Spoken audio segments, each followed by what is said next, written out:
Vous regardez New One Info, bonsoir et merci de nous rejoindre pour le plateau de l'invité. La date du 29 janvier 2025 pourrait être historique dans l'histoire de la CEDEAO depuis son existence. Il y a 50 ans, en effet, cette date doit marquer le retrait définitif du Burkina Faso, du Mali et du Niger de l'organisation régionale, un an après la décision de ces trois pays suivie de la création par eux de l'Alliance des États du Sahel, AES. Ce retrait en groupe de trois pays de la communauté économique des États de l'Afrique de l'Ouest soulève de nombreuses questions, notamment sur l'avenir du principe de l'intégration et de la libre circulation des biens et des personnes dans l'espace CEDEAO. Foulou Kabaki, bonsoir et merci d'avoir accepté notre invitation. Bonsoir Charlotte, bonsoir à tous les fidèles téléspectateurs. Journaliste et analyste politique, vous êtes également le président exécutif de l'Institut africain des études stratégiques et de géopolitique, en abrégé, EASIGA. Oui, absolument. Merci d'être avec nous. Nous parlons donc de l'AES et de la CEDEAO. Que retenir de la date du 29 janvier 2025 ? Moi, je retiens plutôt la date du 28 janvier 2024. Voilà, c'est à cette date que les trois pays ensemble ont décidé de leur retrait de la communauté économique des États de l'Afrique de l'Ouest. Même s'il y a eu des gesticulations, des réticences, et donc la CEDEAO a patiné, a voulu que ces pays-là reviennent, etc. On constate aujourd'hui qu'effectivement, c'était une décision souveraine assumée par les trois pays. La preuve en a été que les trois pays ont décidé, bien sûr, de poser des actes déterminants, montrant leur engagement et leur détermination à sortir justement de cette communauté sous-régionale dont la mission malheureusement avait été, si vous voulez, l'intégration régionale, l'épanouissement des peuples, la libre circulation des personnes et des biens, mais que les dirigeants ont fini par brader, par spolier, par trahir, au point où les trois pays qui étaient donc victimes, ou qui sont victimes justement d'un phénomène aussi dangereux et pernicieux que le terrorisme, ont dû faire face à ce fléau tout seul pendant plus d'une dizaine d'années. Et dans un tel contexte, vous savez, on rejoint un regroupement dans le but justement de capitaliser ses intérêts et de gagner davantage. Alors si ce regroupement sous-régional ne peut pas vous couvrir, ne peut pas apporter un plus à votre politique, à votre besoin d'épanouir vos peuples, vous n'avez pas d'autre choix que de sortir, surtout que la CEDEAO était devenue malheureusement un problème plutôt que d'être un élément de solution aux divers défis qui se présentaient justement à ce pays-là, à ces pays. Donc il a fallu tout simplement qu'ils décident de sortir. On ne peut que les en féliciter parce que ce n'était pas du tout aisé non plus, parce que à partir de l'instant où ils ont décidé donc de leur retrait et d'assumer leur souveraineté, vous avez vu tout le télé, ce que cela a créé et la fronde internationale, la conspiration et tout ce qu'il y a comme donc sabotage de la nouvelle politique et du nouveau leadership qui est donc initié par les pays de l'AES. Donc on ne peut que les féliciter d'avoir été persévérants et de faire preuve de vision et d'innover en développant un nouveau leadership axé précisément sur le développement, la promotion d'une démocratie assumée et puis donc la construction d'une diplomatie véritable qui montre que ces pays-là ont quand même une vision pour leur peuple. Vous avez mentionné la date du 29 janvier 2024 et un an plus tard, cette décision de ces trois pays de se retirer de la CEDEAO est restée irréversible. Un an après, justement, quelle évaluation faites-vous de la médiation engagée depuis, notamment celle du Togo, et rejointe plus tard par la médiation du Sénégal ? Non, je pense qu'en fait, la CEDEAO avait pensé qu'il fallait, bien sûr, établir un principe de dialogue, etc. Mais en réalité, tout le monde savait que c'était par plus forme. En réalité, les trois pays n'avaient pas décidé. Mais donc, on nourrissait encore l'espoir d'un retour de ces trois pays dans l'organisation. C'était pas la peine parce qu'en fait, ce n'est pas de leur gré, ce n'était pas par complaisance que les trois pays sont sortis.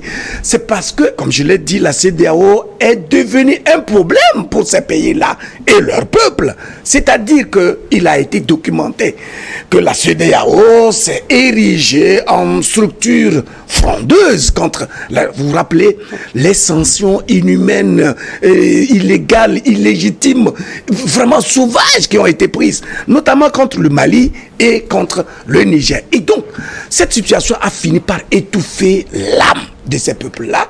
Et donc, c'est en toute souveraineté et en toute responsabilité que ces dirigeants, ayant pour aspiration profonde de travailler pour le meilleur devenir de leur peuple et de leur pays, ont compris qu'en réalité, en restant encore dans cette coquille qu'est la CEDEAO, ils allaient s'étouffer et ils n'auraient aucune marge justement pour dérouler un leadership qui soit constructif dans l'intérêt justement de leur peuple. C'est pour ça qu'ils en sont sortis. Et donc toutes les médiations possibles ne pourraient que être justement du folklore, à moins de tenir sur les conditions de collaboration et les perspectives de coexistence entre les pays de l'AES et le restant de la CEDEAO, vous voyez.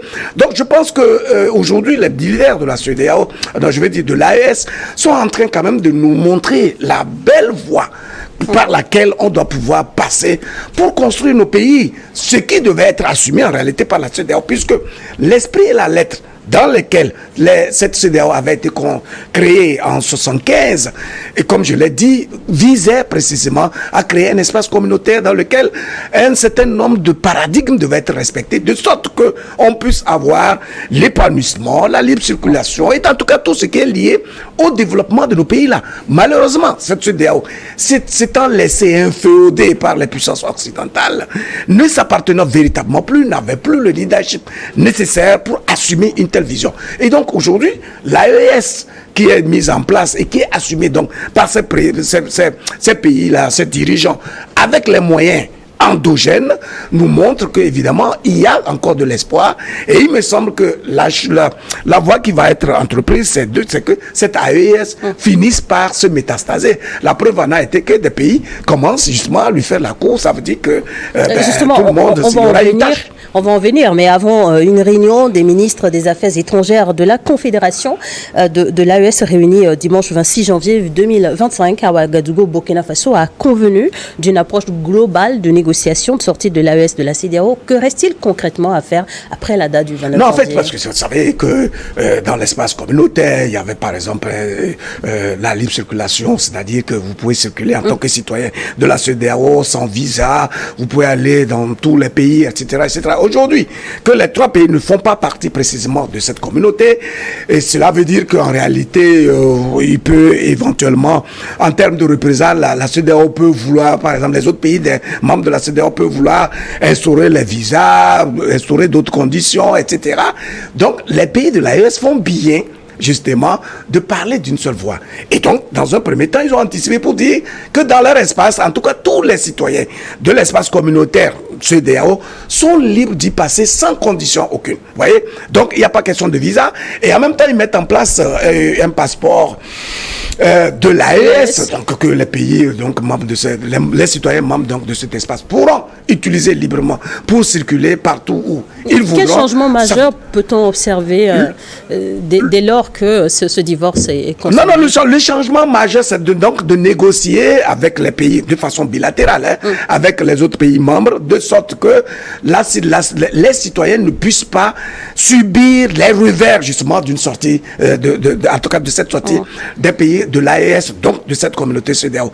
Et donc, à partir de ce moment-là, il appartient à ces pays membres-là de se montrer suffisamment intelligents parce qu'en fait, l'avenir, je l'ai dit, en tout cas de notre sous-région et même de l'Afrique dans son ensemble, va partir justement de les pays de l'AES. Tout simplement parce que ceux-ci ont adopté un système de gouvernance qui se repose fondamentalement sur la capitalisation du potentiel endogène et la valorisation des ressources humaines. Et donc, voilà la première richesse sur laquelle tous les pays devaient pouvoir s'appuyer pour pouvoir se construire. Et malheureusement, depuis des années, avec la colonisation et même le principe de la décolonisation, nos pays n'ont pas réussi à s'affranchir de cette ombre qui a été mise donc par les colonisateurs. Et si aujourd'hui les pays de l'AES initient cette façon de gouverner, ça veut dire que l'avenir c'est par là et nous n'avons pas d'autre choix que de l'accompagner et d'encourager justement ces dirigeants à aller tout droit. C'est vrai que l'Afrique a été habituée par des initiatives, des fédérations, des confédérations, qui n'ont pas prospéré. Ils n'ont pas prospéré précisément parce que c'est les puissances occidentales qui considèrent donc l'Afrique comme un territoire dans lequel ils doivent puiser les ressources, en tout cas font tout pour inféoder ces gens d'initiative et les saboter autant que possible. Et donc, la résistance que montrent les pays de l'AES, la vision, la cohésion, la cohérence, et puis le rationnel avec lequel ils fonctionnent aujourd'hui nous montre qu'ils ont l'énergie nécessaire et l'intégrité nécessaire pour être cohérents et aboutir à des résultats probants. Voilà pourquoi nous avons l'obligation, en tant que citoyens aspirants à la liberté, à l'indépendance, à la souveraineté de nos pays, de les accompagner en termes d'idées, d'initiatives, etc. Et c'est d'ailleurs pour cela que nous avons mis en place cet institut qui constitue une force d'appui en termes d'idées, de stratégies, etc. pour appuyer justement ces genres de politiques qui vont consacrer véritablement la souveraineté de nos pays, en tout cas la libération effective de nos pays. En tant qu'entité désormais indépendante, quels sont les défis pour l'AES pour se constituer en partenaire stratégique à l'avenir pour les pays voisins? Les défis, ils sont majeurs. D'abord, vous savez que les pays de l'AES, le principal problème auquel ils font face, c'est le terrorisme. Et ces trois dirigeants ont fait preuve quand même de pugnacité, d'efficacité en termes de structuration de leur armée, de l'équipement de leur armée, mais surtout aussi de mobilisation des consciences autour donc de la nouvelle vision qu'ils ont initiée. Et je pense que leur bouclier et leur force majeure aujourd'hui, c'est qu'ils ont un soutien ferme et indéfectible de l'écrasante majorité des citoyens. C'est une force indiscutable et je pense que c'est ce que beaucoup de nos dirigeants dans notre espace ont raté et qui explique qu'ils cherchent leur légitimité auprès de Paris, auprès des puissances occidentales, etc. Et ils ratent tout le coach parce que toutes les fois où vous traînez cette carence-là, vous n'avez pas de légitimité, vous n'avez pas de vision, etc. Ça veut dire que vous allez vivre par procuration et vous allez vivre au rythme des dictats que viennent justement des puissances occidentales. Et donc les défis, vous le savez, aujourd'hui les pays de l'AES sont en train d'éradiquer systématiquement le terrorisme et ils ont initié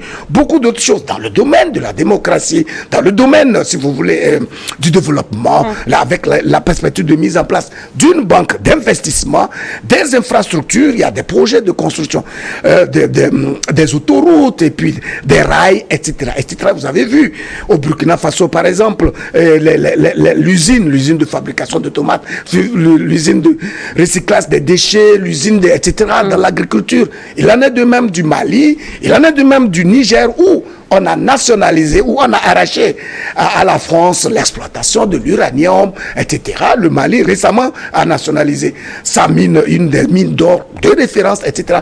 Voilà tout ce qui est en train de se faire et qui montre que sur le plan du développement, ces pays ont compris où il faut mettre véritablement les pieds pour réussir ce pari-là, parce que aujourd'hui, le tendon d'Achille de l'ensemble de nos pays en Afrique, c'est justement d'avoir échoué sur le plan du développement et de l'épanouissement de leur peuple.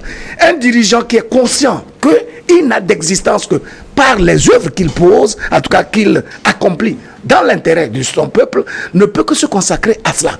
Aujourd'hui, beaucoup de nos dirigeants, malheureusement, n'ont de légitimité que parce que précisément ils vivent dans un palais, ils ont accès à des tapis rouges, à des costumes, etc. Mais non, ce n'est pas ça un dirigeant. Ce n'est pas ça un leader. Le leader, c'est celui qui se sacrifie pour l'intérêt supérieur, justement, du peuple qui légitime précisément son existence dans le fauteuil. Revenons sur la question sécuritaire, si vous le permettez. L'AES annonce la mise en place d'une unité mixte de 5000 soldats pour éradiquer le terrorisme dans la zone dite des trois frontières, le Lictaco-Goman. Comment envisager une parfaite collaboration avec les États voisins, notamment en matière de renseignement pour une lutte efficace? Non, dans tous les cas, dans un premier temps, les trois pays ont besoin de travailler de façon soudée pour consolider justement la mise en place de cette confédération-là. D'abord, et travailler de façon harmonieuse. De mise en place, de gestion de cette unité mixte. Non, mais écoutez, les pays de l'AES, depuis 2 ans ou un peu plus, nous ont habitués à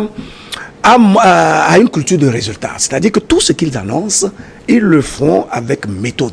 Parce qu'ils ne sont pas là pour séduire quelqu'un, pour charmer quoi que ce soit, mais ils sont là pour engranger des résultats et atteindre un but bien précis. Et donc, avant même l'étape de la mise en place de cette force unifiée, vous avez vu comment ils se sont rendus complices dans la gestion des affaires, en tout cas des informations, et dans la gestion même de cette crise liée donc au terrorisme terrorisme, etc., où les armées nigériennes, maliennes et burkinabées se complétaient, notamment, par exemple, dans la zone des Trois Frontières, etc. Et donc, aujourd'hui, s'ils sont arrivés à une étape d'une force unifiée, ça veut dire qu'ils sont en train de faire du chemin. Et ils ne peuvent qu'avoir des moyens, parce qu'en fait, on se disait, ah non, mais est-ce que ce pays-là, sans aide internationale, sans appui budgétaire, etc., pourrait exister, pourrait vivre malgré les sanctions? Ce sont ces pays qui augmentent les salaires des fonctionnaires, ce sont ces pays qui s'arment chaque jour un peu plus, ce sont eux qui commandent, si vous voulez, des satellites, etc. C'est pour dire qu'il suffit d'assainir les finances publiques, d'être rigoureux dans la mobilisation des ressources internes et donc de les affecter selon les priorités et les besoins de la population pour être efficace. Et donc, c'est merveilleux de constater que malgré tout ce qu'il y a comme conspiration contre ces pays au plan international, ils sont en train de faire des pas décisifs et pratiquement des miracles. J'ai rappelé récemment le paiement de 4,8 milliards de dollars de dettes par le Burkina Faso. Et puis un certain nombre d'actions qui ont été menées dans tous ces pays-là et qui montrent qu'en fait, c'est une question de vision, mais c'est surtout aussi une question de leadership, de disponibilité à travailler dans le sens de servir la cause commune. C'est en cela que ces dirigeants sont charismatiques, parce qu'ils ont développé une certaine empathie et une disponibilité à épanouir l'être humain qui justifie justement leur présence dans le fauteuil présidentiel. 5000 soldats pour l'unité unifiée de l'AES pour lutter contre le terrorisme. Le Burkina Faso, pays membre, a enregistré des limites avec la stratégie de recrutement des VDP.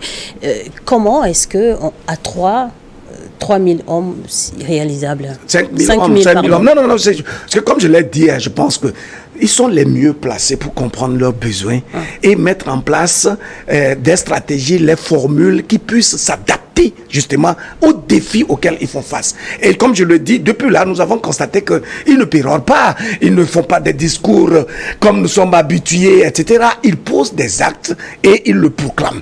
Ils l'assument. Pourquoi? Parce qu'ils ont l'adhésion du peuple et ils savent qu'ils mobilisent des ressources et ils parlent d'une seule voix, de sorte à... Donc, ils ont la méthode, ils ont la stratégie et il appartient justement aux pays voisins d'observer cela et de commencer à copier.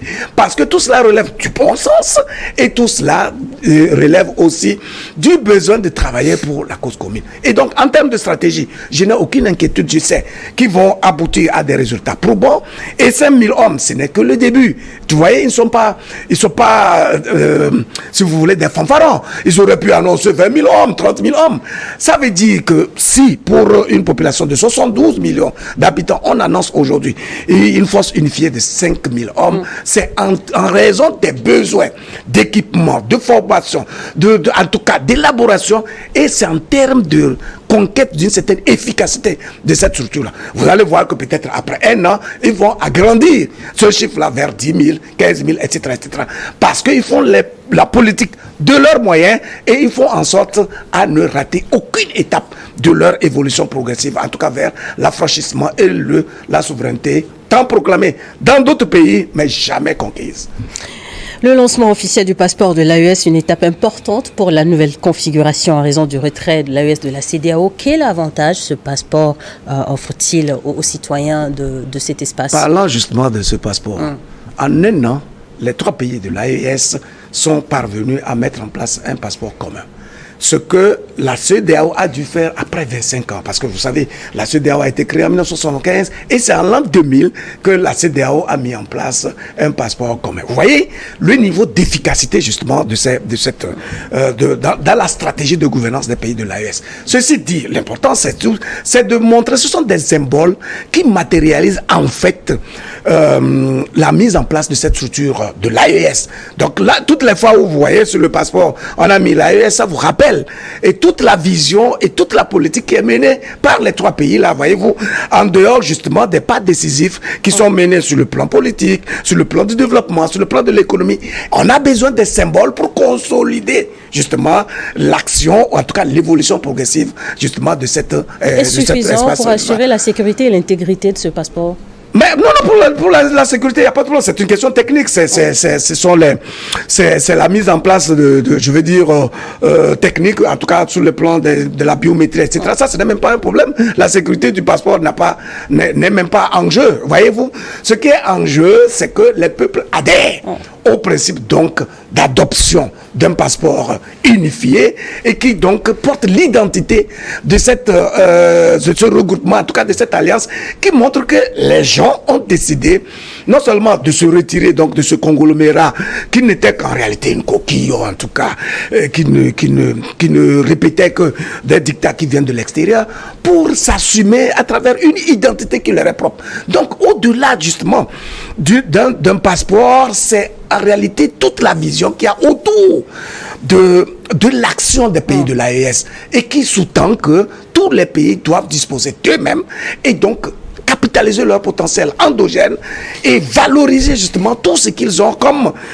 disponibilité et faire en sorte qu'ils puissent avoir une voix qui porte au plan international en travaillant sur les ressources internes et en tout cas en s'assumant en tant que pays souverain, justement. AES et CEDEAO, c'est fini, vous en êtes convaincu, Luc Abaki, mais de quelle manière l'AES prévoit-elle de collaborer avec d'autres organisations régionales ou internationales cette fois? En tout cas, l'AES est une entité réelle. Et c'est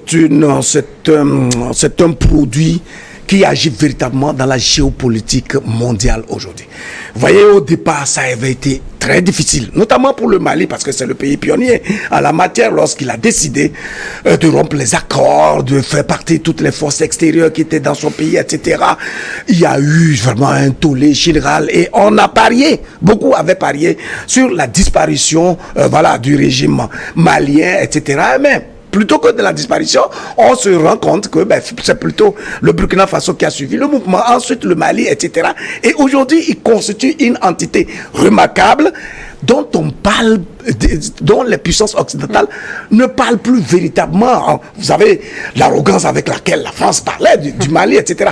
Aujourd'hui, si vous remarquez très bien, le discours et le narratif ont changé au plan international. On a compris qu'il faut désormais composer avec ces gens-là et ils négocient d'ailleurs pour pouvoir justement avoir leur présence encore une fois. Je prends l'exemple de Air France qui continue de faire des pas partout pour pouvoir reprendre justement ses vols dans ces pays, etc. C'est pour dire qu'en fait, à partir de l'instant où, au plan interne, ils font un travail remarquable de souveraineté, leur voix ne peut que porter aussi bien auprès de la CEDEAO, du restant de la CEDEAO, que les autres organisations régionales et sous-régionales. Pourquoi? Parce que la puissance d'un pays, en tout cas, repose fondamentalement sur sa crédibilité, en tout cas sa capacité à se construire par lui-même. Aujourd'hui, le pays de l'AES est un modèle, non pas seulement pour l'Afrique, mais aussi pour beaucoup de pays au plan international, parce que, vous savez, en Europe, par exemple... Vous recommanderez à d'autres pays de rejoindre cette organisation? Mais c'est plus que certains, vous voyez qu'on leur fait déjà la cour, et je peux vous dire, nous l'avons déjà dit ici pendant des années, que le mouvement enclenché au Mali, et donc qui s'est métastasé dans les 3 pays de l'AES, est irréversible. Pourquoi? Parce qu'il repose sur le bon sens. Parce qu'il est rattaché aux besoins d'épanouissement de l'être humain. Il participe des principes essentiels qui préservent notre humanité et qui donc mettent l'être humain au cœur de toutes les actions, aussi bien politiques que diplomatiques, que culturelles, etc., etc. Aujourd'hui, l'AES est en train de s'harmoniser en tant que structure homogène, travaillant véritablement à construire quelque chose d'attrayant pour l'Afrique dans son ensemble.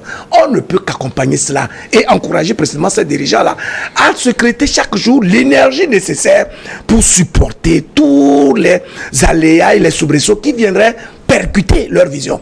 Le problème que nous avons en général en Afrique, c'est que vous allez voir tous les dirigeants, lorsqu'ils font leur campagne pour aller accéder au pouvoir, ils ont une vision. Ils déroulent une politique, ils séduisent le peuple. C'est vrai, ils sont sincères en ce moment-là. Mais lorsqu'ils sont dans la réalité, dans l'action, et lorsque les épreuves viennent, malheureusement, cette énergie de base qu'ils sont censés incarner finit par se dissiper.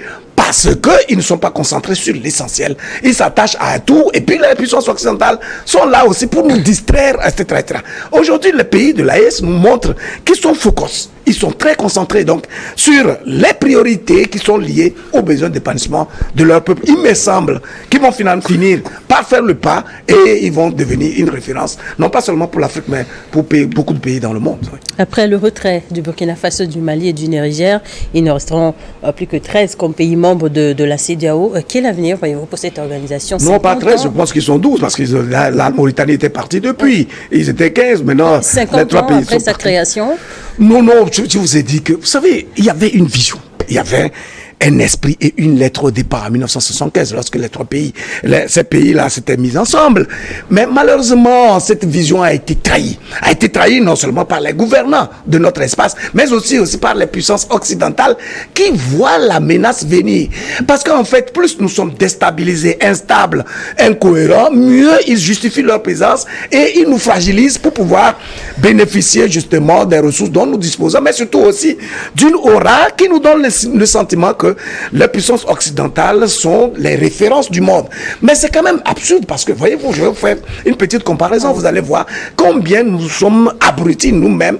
Puisque vous savez, l'Afrique, c'est quand même 30 millions de kilomètres carrés, c'est 1,520 milliard d'habitants, c'est 55 pays à la fois. L'Europe, c'est combien? C'est 4 km carrés, 4 km carrés, 4 millions de kilomètres carrés, 448 000 habitants, millions d'habitants, mais c'est eux qui nous dominent.